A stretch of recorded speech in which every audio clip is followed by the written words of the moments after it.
أعوذ بالله من الشيطان الرجيم. بسم الله الرحمن الرحيم. ألف لام ميم صاد. الله عالم دے پمانا دی حروفو. کتاب دا قرآن پاک کتاب عظیم الشان دے. انزل الیکا نازل کړلې شوی دی تا ته اے حضور صلی الله علیه وسلم.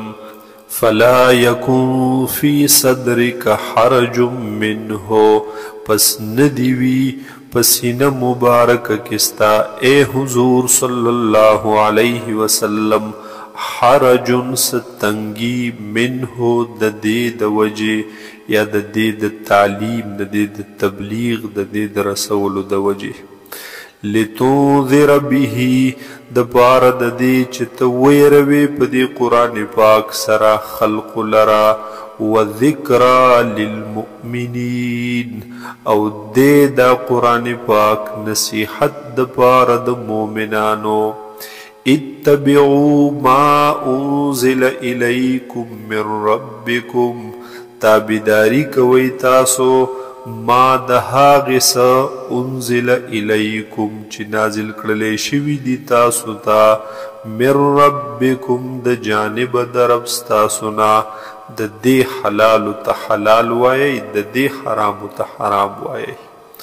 ولا تتبعوا من دونه او تابیداری مکوي تاسو ما سوا د الله نه اولیاء د نور دوستانو یا تابیداری مکوي تاسو ما سوا د احکاماتو د الله نه د حکمونو او د طریقو د نور خلقو. قلیلا ما تذکرون ډیر لږ نصیحت قبل وی تاسو. وکم من قریة او ډیر شی د کلونا اهلکناها هلاک کړي دي موږ دوی لرا. فجاءها بأسنا پس را بغلو دی کلو تا عذاب زمونگا بیاتن د شپې او هم قائلون یا وبدوی قیلوله کون کی د غرمې آرام کون کی یا معنا ده او هم قائلون یا وبدوی د یو بل سره خبرې کون کی. فما کان دعواهم پس نبوا بلن د دوی نبو پریاد او چغی سوری د دوی. اذ جاءهم بأسنا کلچ براغلو دوی تا عذاب زمونگ. الا ان قالوا مگر ویلو بدوی پدغی وقت کی انا کننا ظالمین بیشکا یومنگ ظلم کون کی. فلنسألن الذین ارسل الیہم پس خامخاب تپوس کو منگا د هاغی کسانونا ارسل الیہم چلے گلے شیو رسولان دویتا. ولنسألن المرسلین او خامخاب تپوس کو داغی لے گلے شونا د رسولانونا.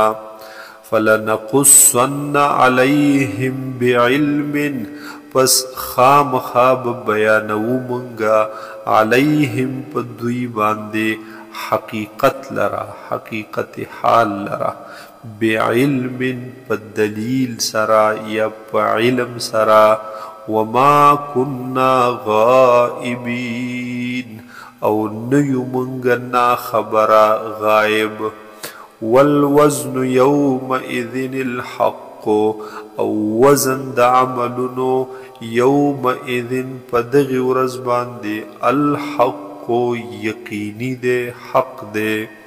فمن ثقلت موازینه پس هاغه څوک چې درنې شولې هغه تلې د عملونو د تلې د نیکو عملونو د فأولئک هم المفلحون پس دی دغه کسان کامیابی موندونکي. الله دې زمونږ د نیکو عملونو تلې هغه درنې کي، د بدو هغه دې الله سپکې کي. ومن خفت موازینه او هغه څوک چې سپکې شولې هغه تلې د نیکو عملونو د دو، فاولئک الذین خسروا انفسهم، پس دغه کسان دی دوی چې تاوانی کړو خپلو ځانونو لره، بما کانوا بآیاتنا یظلمون، په سبب د دې چې و دوی په آیاتونو زمونږ باندې چې دوی به ظلم کولو. دلته د ظلم نه مراد انکار دی، یعنی په سبب د دې چې دوی به انکار کولو زمونږ د آیاتونو نه. ولقد مکناکم فی الارض، او یقینا مونږ ځای درکړی تاسو ته، مونږ قدرت درکړی تاسو ته په دې ځمکه کې. وجعلنا لکم فیها معایشه، او مونږ ګرځولي ستاسو دپاره په دې ځمکه کې اسباب د روزۍ، اسباب د ژوند د تیرولو. قلیلا ما تشکرون، ډیر لږ هغه په تاسو کې شکر ادا کوي.